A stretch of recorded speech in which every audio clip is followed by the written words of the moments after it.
Louvado seja Deus pelo privilégio de mais uma vez partilhar com você a preciosa palavra de Deus. Eu quero ser bastante breve na minha fala com você hoje e eu quero considerar dois textos da Bíblia.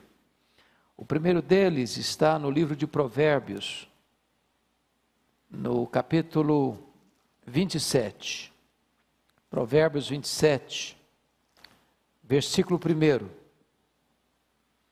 e esse texto diz assim: não te glories do dia de amanhã, porque não sabes o que trará à luz. O segundo texto que quero compartilhar com você está na carta de Tiago. Abra comigo, por favor, na carta de Tiago, no capítulo de número 4, versos 13 a 17. Está escrito o seguinte: atendei agora, vós que dizeis, hoje ou amanhã iremos para a cidade tal, e lá passaremos um ano, e negociaremos, e teremos lucros. Vós não sabeis o que sucederá amanhã, que é a vossa vida. Sois apenas como neblina que aparece por um instante e logo se dissipa. Em vez disso, devíeis dizer: se o Senhor quiser, nós viveremos, como também faremos isto ou aquilo. Agora, entretanto, vos jactais das vossas arrogantes pretensões. Toda jactância semelhante a essa é maligna. Portanto, aquele que sabe que deve fazer o bem e não o faz, nisso está pecando.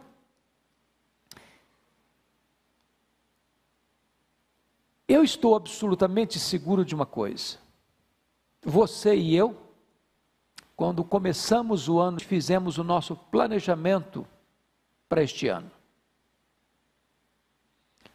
Planejamos trabalhos, investimentos, viagens, algumas férias, passeios, muitos com a agenda completamente lotada, com negócios bem elaborados, com um planejamento familiar bem feito.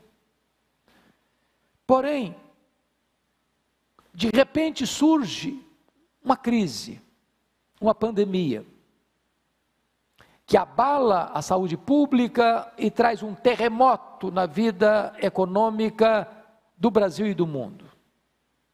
E todos os nossos planos estão necessariamente necessitados de serem reprogramados, repaginados, refeitos.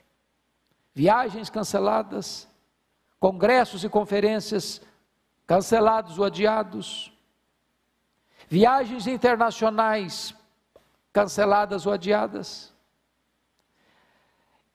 Certamente, essa pandemia retrata que nós todos somos absolutamente vulneráveis e dependentes. Por isso o texto diz: não te glories do dia de amanhã. Você e eu não administramos o amanhã. Você e eu não temos as rédeas do amanhã nas nossas mãos. O amanhã não nos pertence. Por isso, o texto diz: não te glories do dia de amanhã, porque não sabes o que trará a luz. Pense comigo, que nós não tivemos nenhum prognóstico, nenhum profeta, nenhum pregador, nenhum estudioso, nenhum historiador, afirmando que em 2020 teríamos uma pandemia que botaria as nações de cócoras, diante de um vírus, que já ceifou mais de 150 mil pessoas em todo o mundo. Você e eu não sabemos o que vem amanhã, porque somos vulneráveis, não somos autossuficientes, somos absolutamente dependentes de Deus. O que é curioso é que nós temos no mundo um grande tripé que sustenta a esperança humana. O primeiro deles é o poder econômico. O homem confia às vezes no dinheiro que tem, achando que o fato dele ter dinheiro vai resolver o seu problema, vai atendê-lo na hora da sua necessidade, vai socorrê-lo na hora da sua aflição. Há poucos dias li um relato dramático da filha de um dos homens mais ricos da nossa geração, que morreu contaminado por esse vírus. E ela dizia que o que foi curioso é que seu pai, que tinha tanto dinheiro, morreu por aquilo que é gratuito para todo mundo: a falta do ar para respirar. O dinheiro não tem a solução imediata e eficaz para os grandes dramas da vida. O segundo tripé é a ciência. Alguns acham que a ciência é a verdadeira luz, que vinda ao mundo vai iluminar todos os homens. Alguns acreditam que a ciência é o grande alicerce que vai dar fundamentação à humanidade. E a ciência, com todo o seu avanço, com todas as suas conquistas, com todas as suas descobertas e com todos os benefícios que trouxeram e hão de trazer à humanidade, não puderam resolver de pronto e eficazmente a grande crise que assola o mundo. O terceiro tripé é o poder político. As grandes nações, as ricas nações, as poderosas nações, com os seus comandantes, presidentes, ministros, reis, que governam com tanta força, com tanto poder, com tanto militarismo, com tantas armas bélicas, com tanto poder de decisão e de ação, também não puderam resolver este problema que assola a humanidade. Sabem por quê? Porque o homem é vulnerável, dependente e não autossuficiente. É por isso que esse texto de Provérbios 27:1 e o texto de Tiago 4:13-17 é tão oportuno para a nossa reflexão nessa conjuntura. E eu gostaria que você começasse a observar comigo que nós corremos, à luz do que o texto diz de Tiago, e eu peço que você esteja com o texto aberto em Tiago, quando ele trabalha no verso 16, o problema da jactância e o problema das arrogantes pretensões. Nós erramos quanto a isso, e erramos em dois aspectos: no falso entendimento de quem somos nós, e no falso entendimento das nossas ambições. Porque às vezes julgamos que a vida está em nossas mãos e que o tempo está a nosso favor. Achamos que nós estamos no controle. Nós vivemos numa geração humanista. Nós vivemos numa geração que põe o homem no centro, que idolatra o homem. Esta é o antropocentrismo idolátrico, onde o homem se vê no centro do universo e tudo gira em torno dele, por ele e para ele, e ele é o grande supremo comandante, e basta o arauto de um vírus que você não pode ver a olho nu para botar todos esses valores por água abaixo.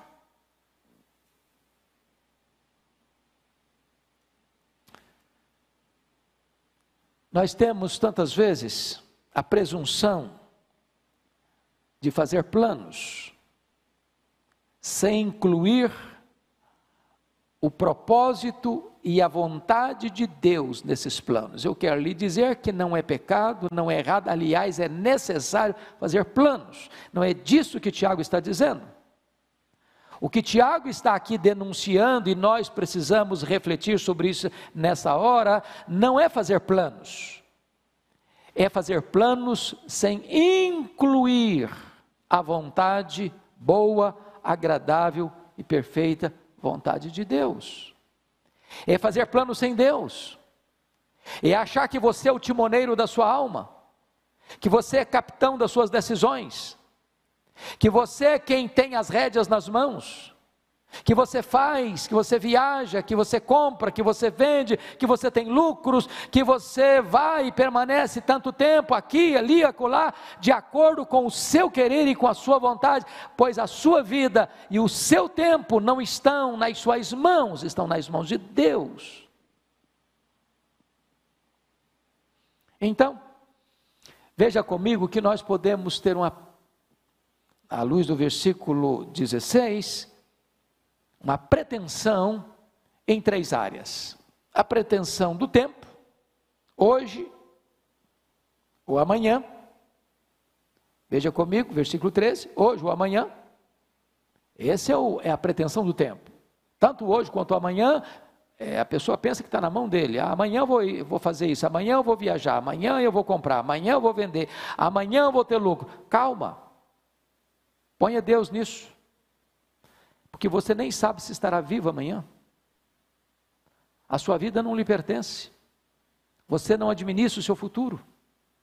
Segundo, pretensão com respeito às escolhas.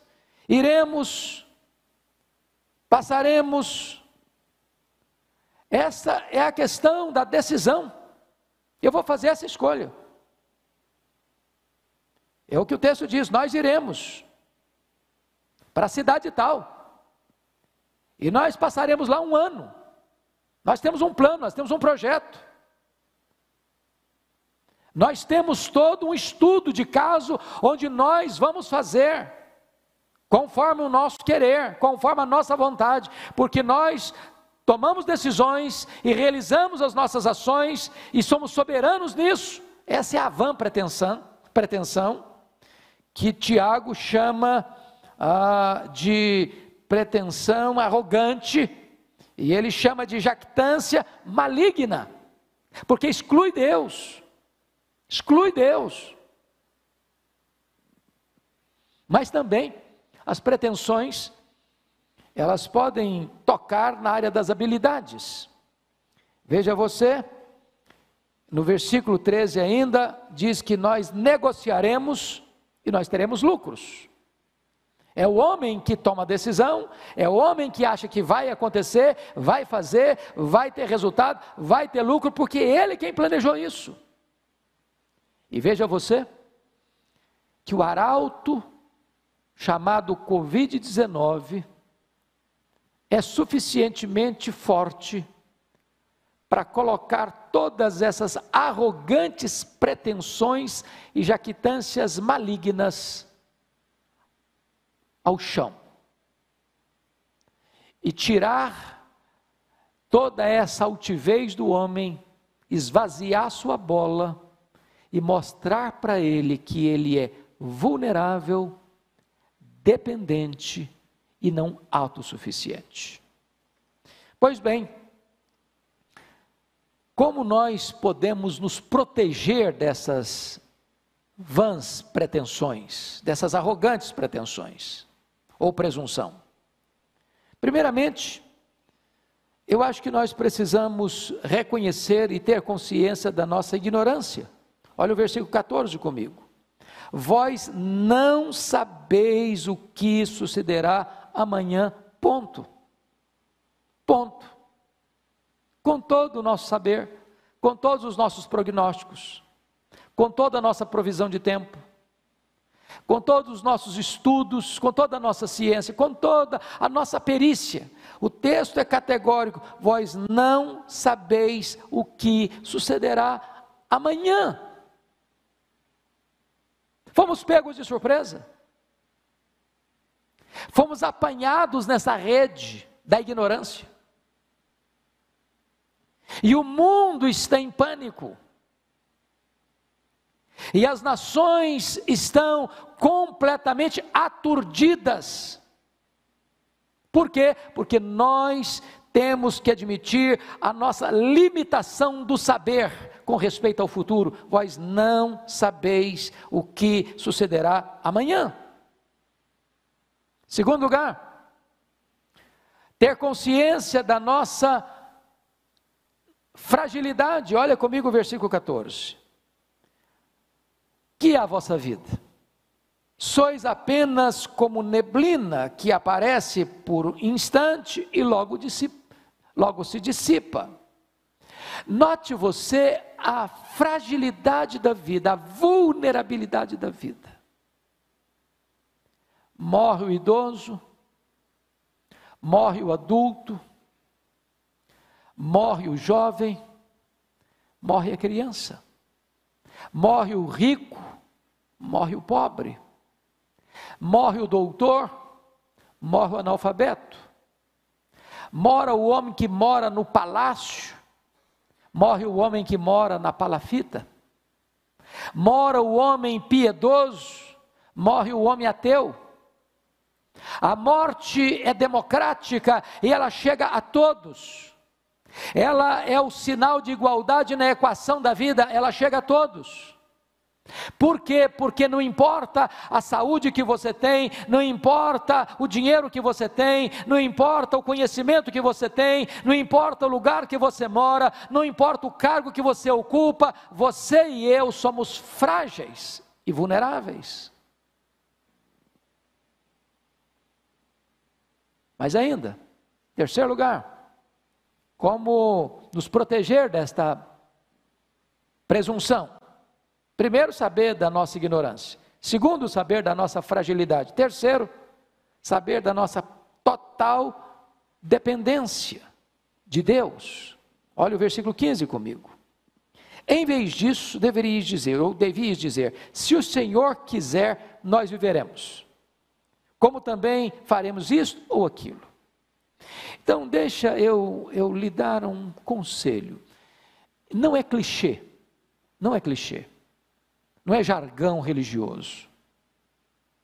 Nós, se não temos este hábito santo, bíblico, correto, devíamos começar a ter, usar esta expressão, se Deus quiser, ou se Deus permitir, eu irei, eu pregarei, eu viajarei, eu negociarei, eu passarei tanto tempo na cidade tal, eu terei lucros, eu casarei,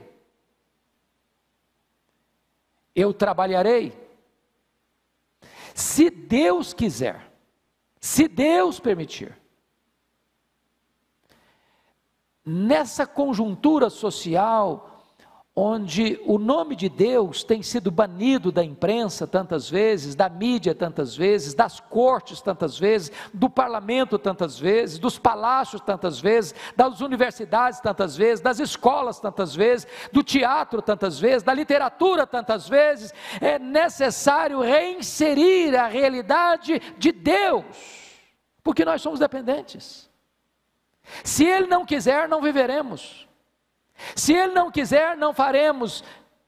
Se Ele não quiser, não viajaremos. Se Ele não quiser, não teremos trabalho. Se Ele não quiser, não teremos lucros. É dele que vem o nosso sustento e dele que vem totalmente a nossa proteção e cuidado para viver, para fazer e para acontecer.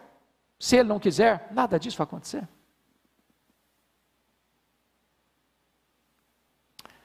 Veja você,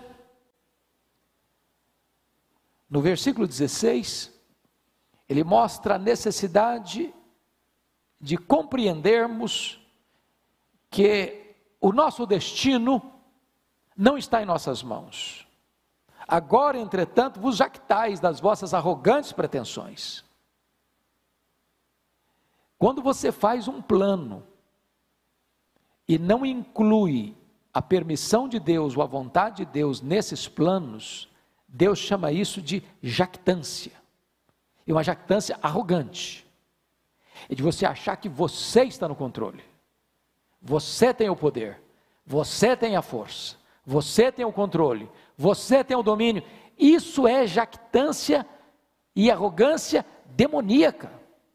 Isso é excluir Deus da sua pauta, da sua agenda, da sua vida, da sua família, das suas decisões. Isso é contrário ao cristianismo.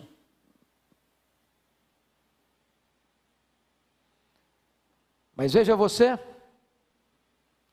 que no verso 17, ele estabelece algo interessante.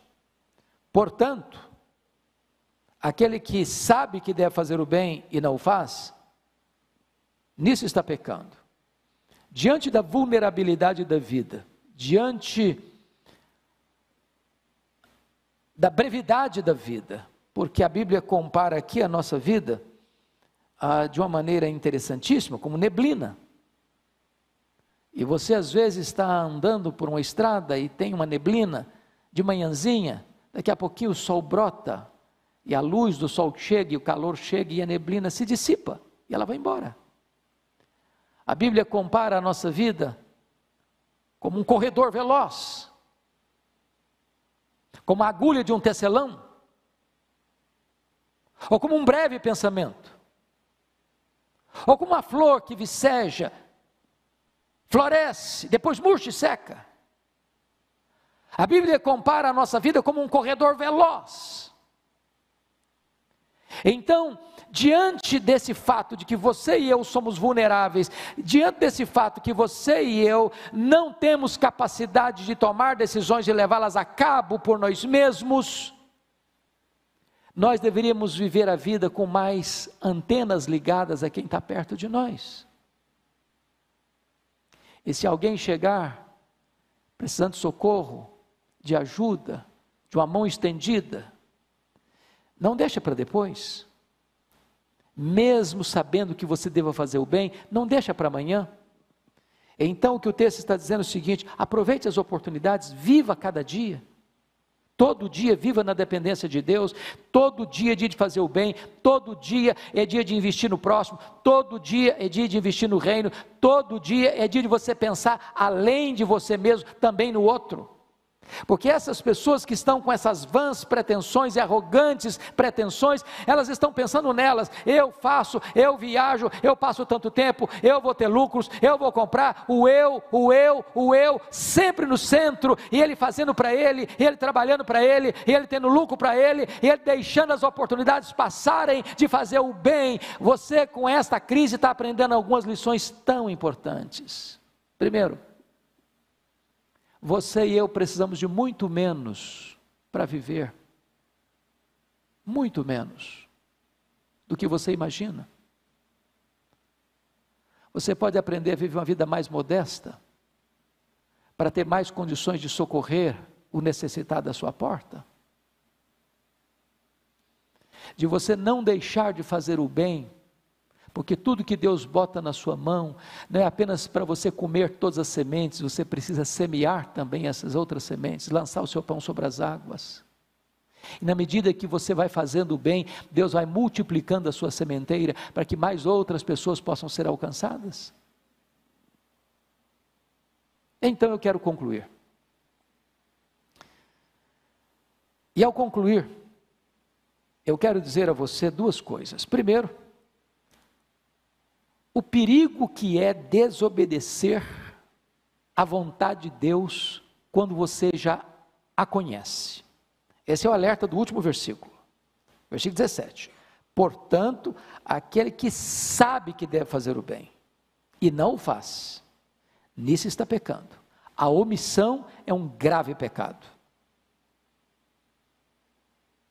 Ele não está falando de alguém que desconhece a vontade de Deus. Ele está falando para alguém que conhece a vontade de Deus. E mesmo conhecendo-a, não a obedece. Mesmo sabendo que precisa fazer o bem, porque fazer o bem é a expressa vontade de Deus, ele deixa de fazer o bem. E nisso, nessa omissão criminosa, ele está pecando. Segundo ponto, preste atenção comigo, é a obediência à vontade de Deus, do versículo 15. No verso 15 diz: em vez disso, devíeis dizer, se o Senhor quiser, nós não só viveremos, como também faremos isto ou aquilo. Se Deus quiser, nós passaremos por essa crise. Se Deus quiser, o Brasil se recupera economicamente. Se Deus quiser, os nossos empresários não vão quebrar e vão se recuperar. Se Deus quiser, os nossos empregados vão continuar trabalhando e botando pão sobre a sua mesa. Se Deus quiser, Deus há de proteger você e a sua família. Se Deus quiser, as nações vão ser poupadas desta grande pandemia e dessa grande calamidade. Se Deus quiser, nós viveremos. Se Deus quiser, a igreja vai ser mais viva. Se Deus quiser, a igreja vai ser mais quebrantada. Se Deus quiser, um grande avivamento vai varrer a igreja evangélica brasileira e mundo afora. Se Deus quiser, tempos novos hão de vir da parte de Deus, tempos de refrigério para a glória do seu nome. Se Deus quiser, Deus está no trono e nós somos totalmente dependentes dele. Que Deus abençoe o seu coração. Que Deus abençoe sua vida.